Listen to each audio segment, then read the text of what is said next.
What's up, everybody? Cappuccino here with another great episode of Let's Talk Local. Before I introduce this wonderful woman to my right, we got a new producer in the studio today.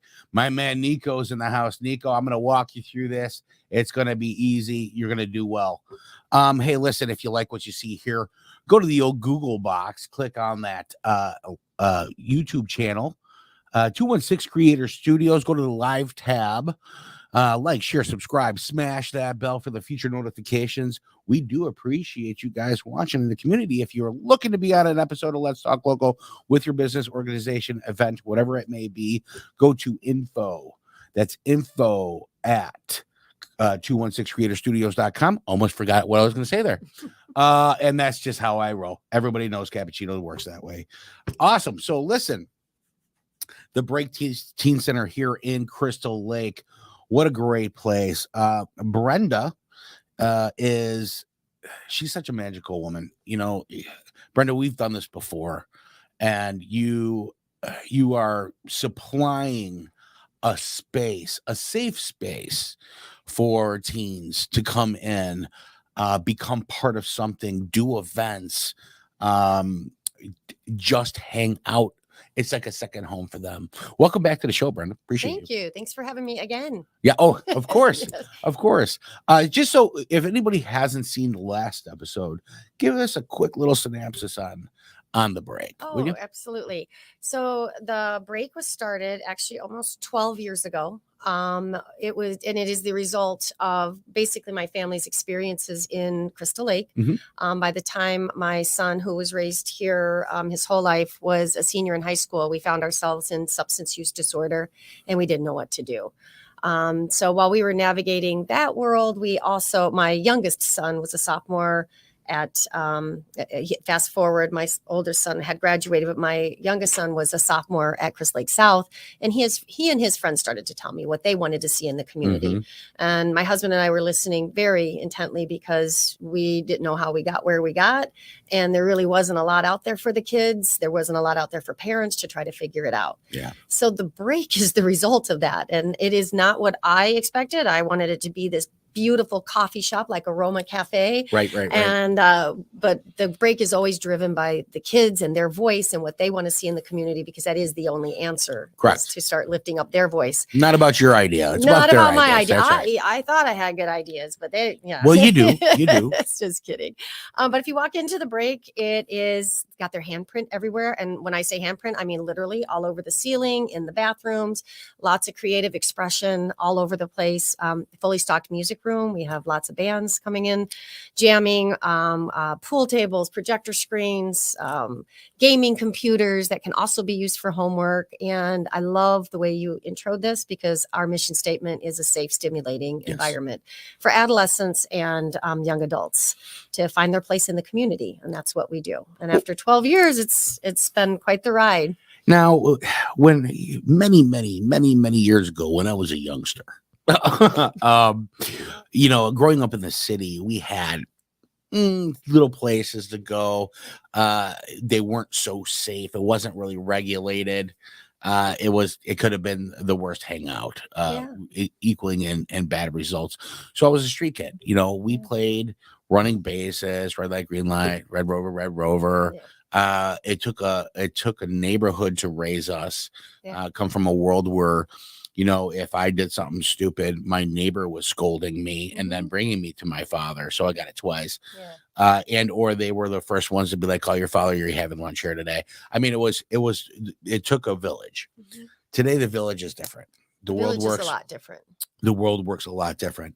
And coming out into the burbs area, like in Crystal Lake, it's hang out on the corner with your friends or get bullied because of the way your clique is, or, there was nowhere to go. Right. Until I found you, I didn't know there wasn't a place to go. And then when I started learning what you do, and I mean, listen, the staff that you carry is professional, certified. And the kids that go there thrive. They just, between some of the projects that you do, and we're going to definitely talk about the project that you have coming up, which is the Spooktacular event, right? And then some kind of songwriting thing. We'll get into that, and that's why we have the background today, because we're definitely going to promote you and be part of that, and offering for sponsorships.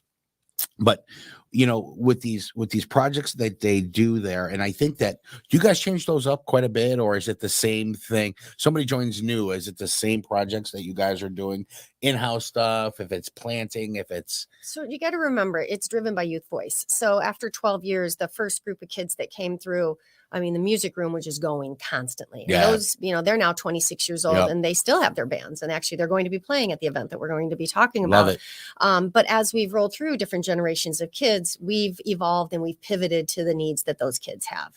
And right now, we actually are heavy in middle school kids right now, which we are very heavy in high school kids because that was the group that started the break.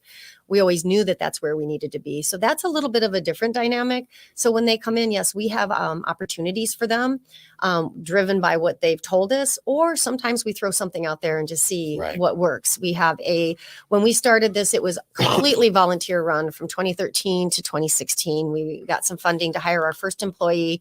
We had one employee until I believe it was 2020 during COVID. Wow. And then we now have 6 employees. So we have funding from the mental health board that helps us to pay for our prevention and wellness specialist. We have our manager at the break. We've been able to evolve with the most incredible staff, as you mentioned. Absolutely. And I'm super happy. They're young. They're in their early 20s, and they're motivated because they also are seeing the need after growing up, and especially going to college through COVID. They're seeing the need for what the kids have. So it's pretty amazing to watch the staff work with them. And I'll give you a great example.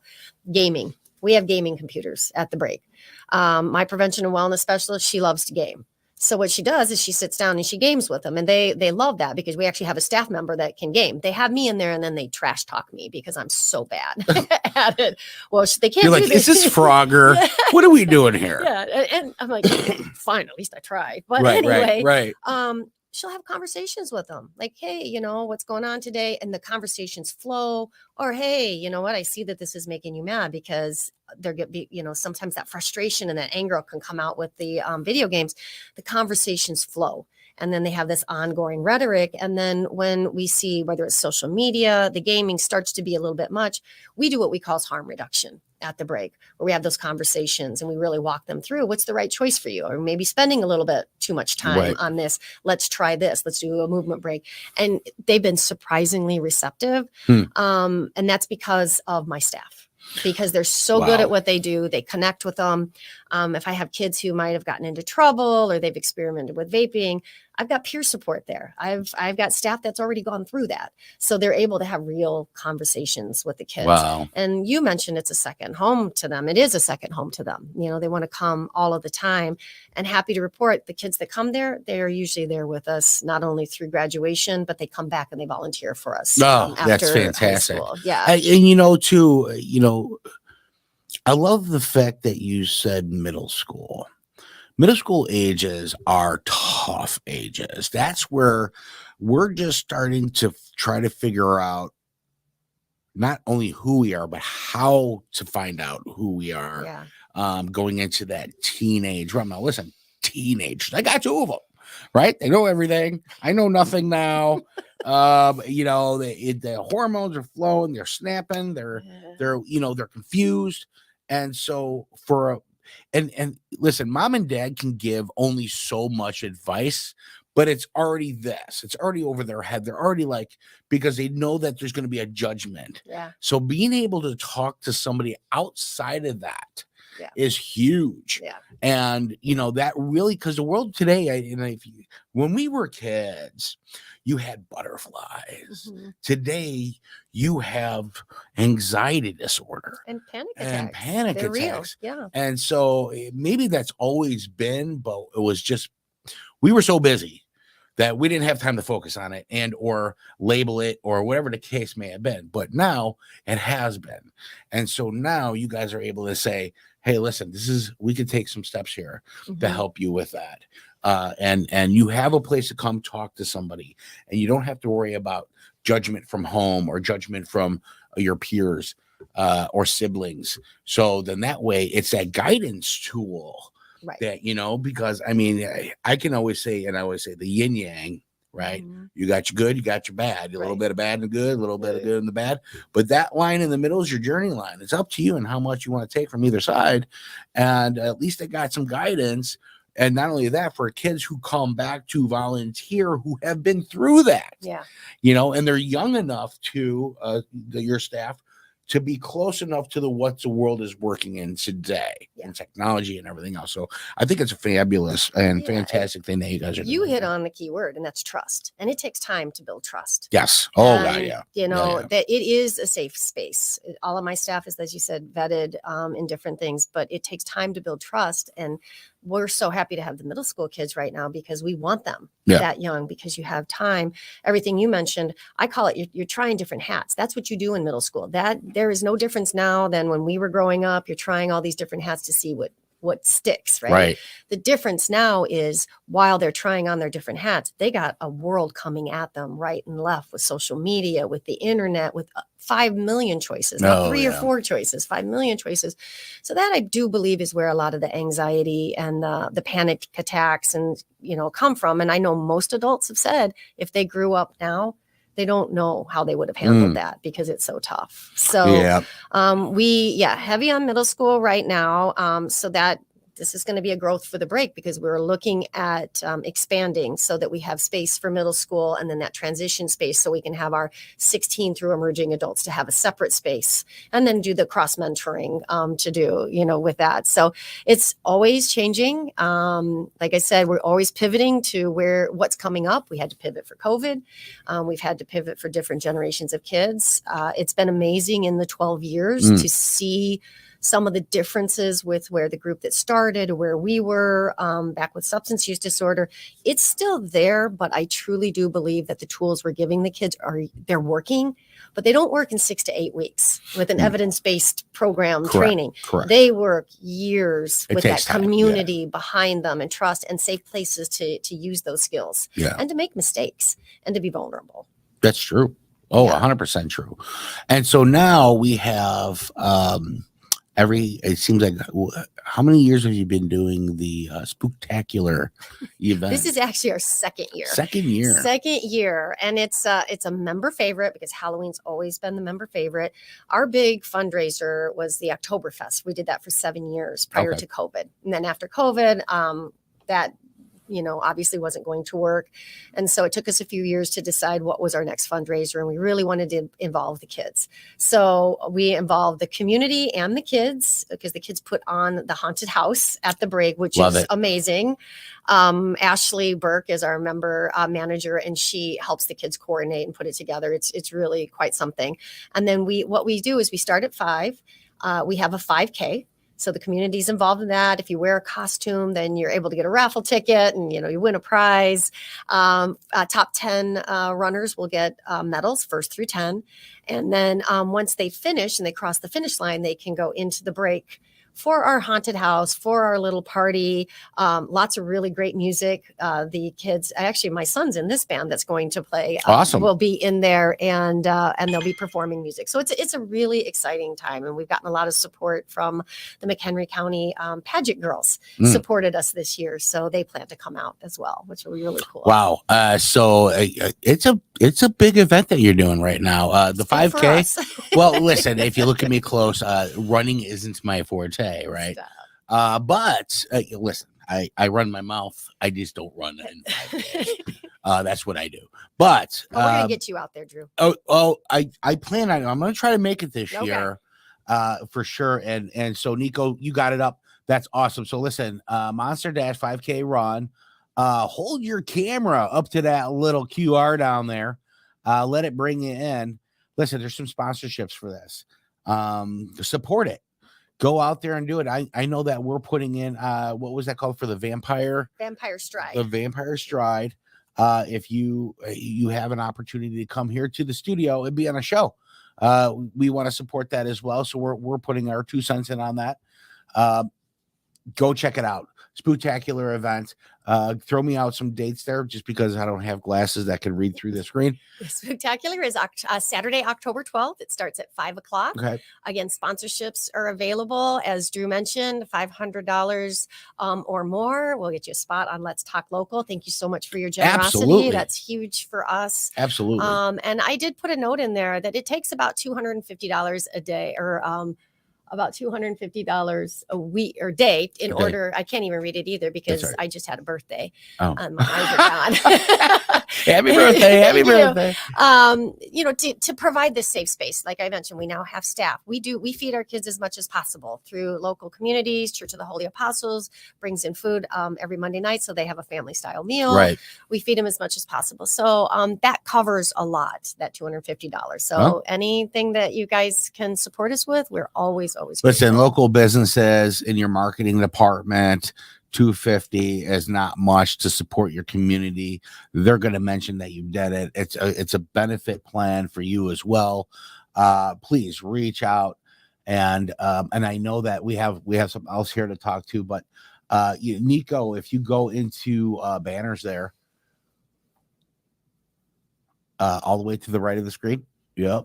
Keep going. On your main screen, buddy. On your main screen in the program. See the banners to the right? There you go. Go to LTL. There you go. Keep going. There you go. Click on that.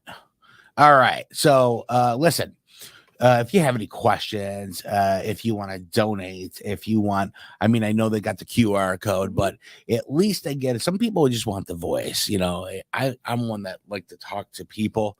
We have AI. You don't even know if you're talking to people, but reach out to Brenda at clbreak.com, and feel free to give her a buzz at 815-557-6734. And let her know, or ask her the question. Let her know the $250 minimum, or if you want to donate or sponsor more. I'm sure she's not going to turn. Thank you. Can I also mention, I do answer my phone. I was mentioning to Drew, but some people aren't comfortable making phone calls at different times, or you're busy. So you can text me at that phone number as well. Absolutely. I answer my phone to the point of, people selling me solar. So I don't know. I got nothing. But I do it because that's how I was trained. Okay, you can go ahead and pull that out, and then on the other screen, go ahead and minimize that other things we can talk about it. So, what are some of what's the next step at the break? You guys have grown. Yeah. You have grown. So are there any new, or this top secret confidential, but is there any new ideas that you're looking at doing? So we, last year we piloted a program with District 47. As I mentioned, we have staff who's had lived experience, but we also they are recovery coaches as well. And again, we have prevention and wellness. And so we have professionals there. So District 47 partnered with us because they were having an issue with kids vaping at school. And so what we started to do was provide education for the kids for vaping.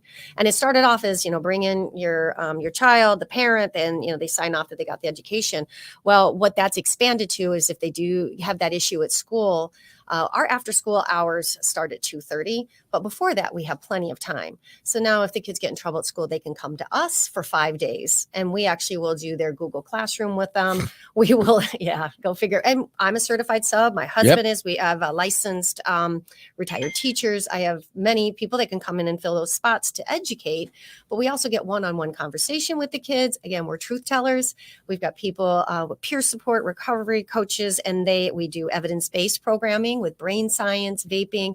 And we also bring in Live for Lolly. And that one we threw in, again, it was a pilot program. So we're like, okay, this is our suspension program. You got in trouble at school. At the end, we decided to bring in Live for Lolly, which does harm reduction for overdose. And the reason we did that was because the kids, they were experimenting already with these things. And through our conversations, we began to, you know what, they're going to high school next year. They were 8th graders going to high school next year. They could and very well may have already been exposed to pills at school.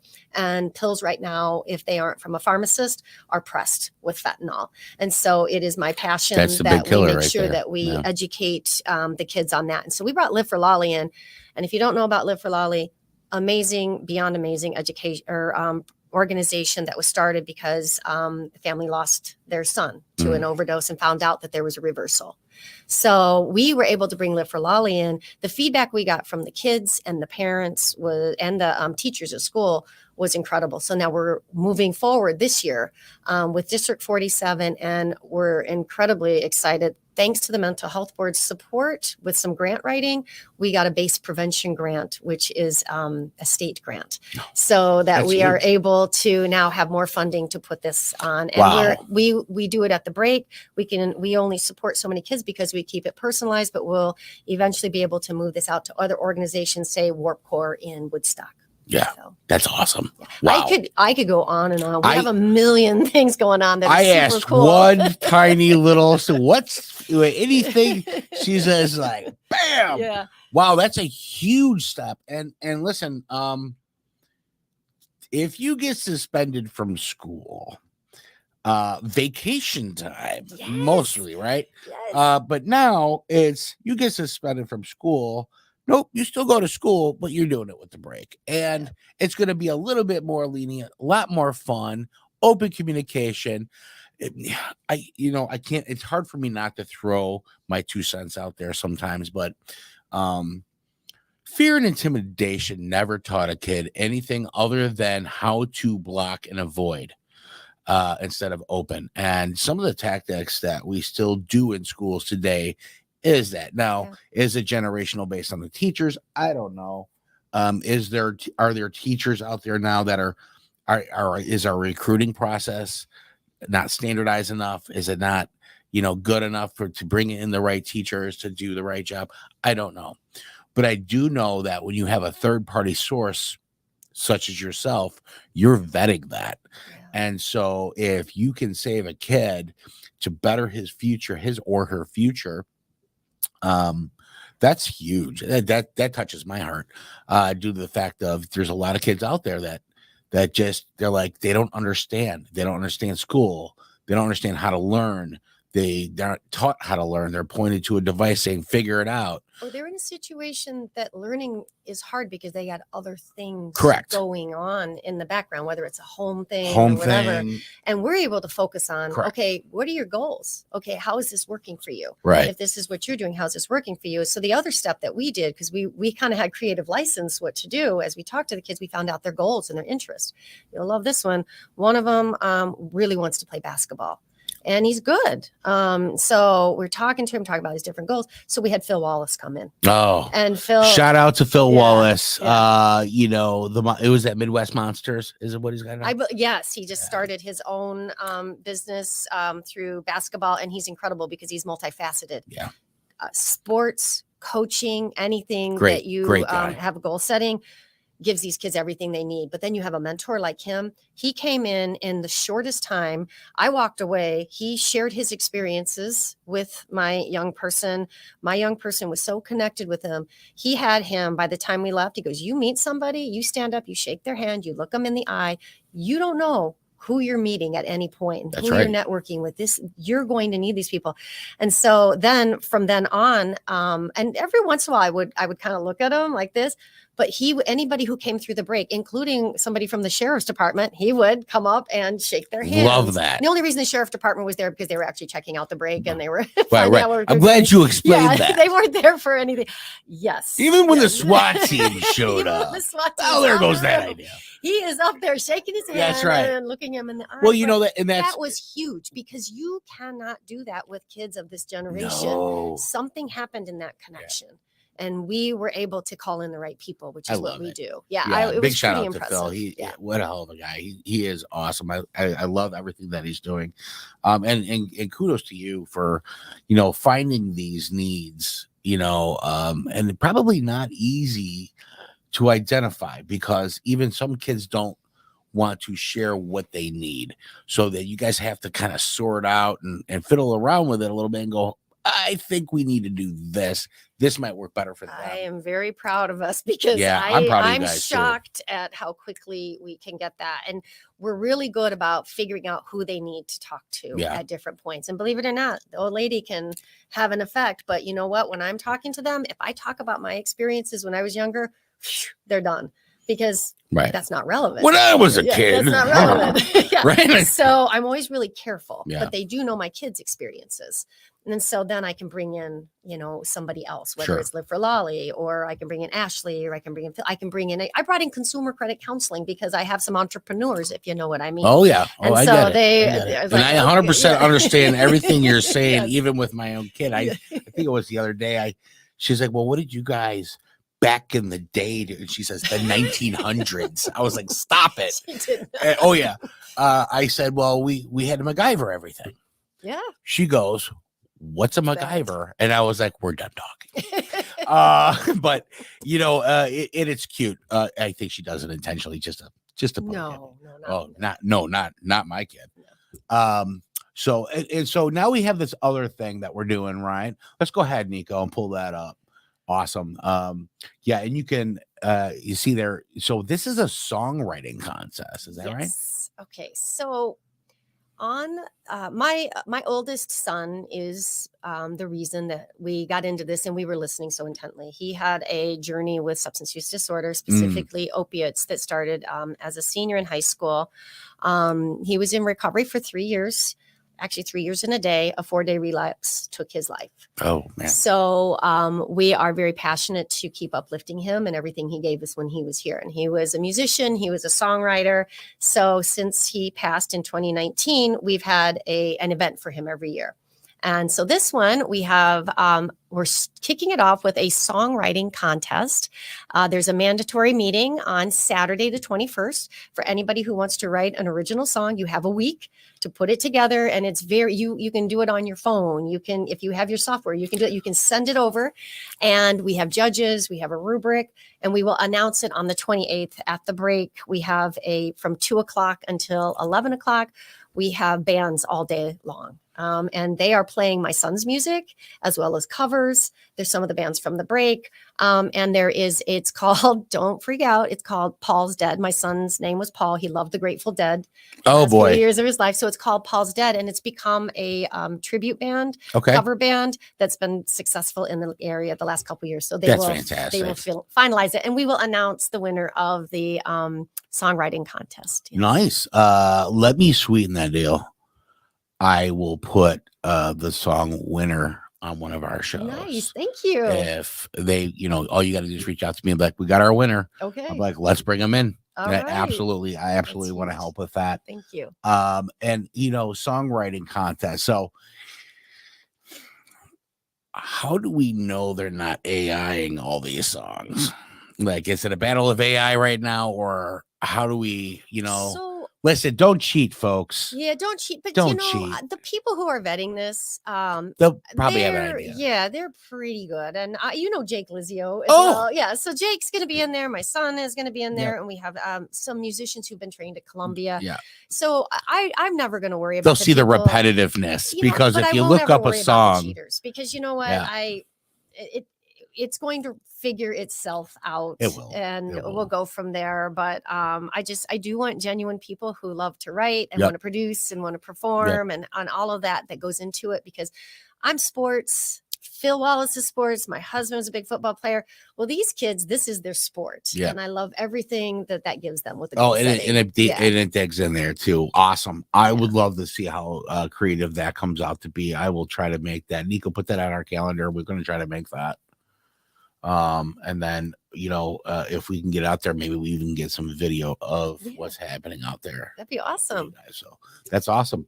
Well, fantastic. So listen, Spooktacular event coming up. songwriting coming up. Don't get suspended, but if you do, you're still in good shape. Yeah. I guess that's the best way to put it. Not found one kid that we didn't fall in love with. And That's you know, awesome. like you mentioned, you know, you get suspended. It's either you sleep in, parents don't know what you do or could do with you, or you're out doing the stuff that you got into trouble for. Correct. So I had it wasn't my oldest son, it was my second son who was suspended when he was in high school. And that was hard even for a stay-at-home mom to deal with, because like you said, you're the parent. So you're butting heads. You send them to us, there really isn't the butting of the heads. And even if they walk in the door and there's some resistance, we pretty quickly figure it out. Yeah. You're able to vet it, I'm sure. Yeah. How about a game of pool and we just hash this? They have done that. You know, I mean, sometimes that's all it really takes. Yeah. So, well, I think we're out of time. You know, Brenda, I appreciate you coming back in. One more thing? Oh, yeah, please. Whatever you got. Okay. Throw it out My there. birthday was last week. Happy birthday. Thank you. September 11th. You're My 36, oldest, something 37. like that. Yeah. Okay. My son's birthday was September 10th. So on my birthday, 11th, every year I ask as many people to carry naloxone as possible. Okay. And I have it, and I will pass that out to anyone. Sometimes people tell me that they don't know anybody who uses, so why would they take it? And I always say, you could be anywhere, and it will never harm anyone if after you've looked for different signs, done your little first aid pre-op, to use naloxone. But it also is a conversation starter if more and more people are carrying naloxone. Yes. And they see that I have a little case that you can hang on your Maddie, bag. can you grab that case for me right there and just toss over here? One of our interns. Thank you, Maddie. Maddie, everybody. Round of applause. So this is from, again, Live for Lolly. Yep. This organization is just a little case. I hang it on my purse because every once in a while people say, hey, what is that? And I talk about it. And the more we start talking about what this is and what's going on, we're going to start saving lives by reducing the shame and the bias that goes along with it.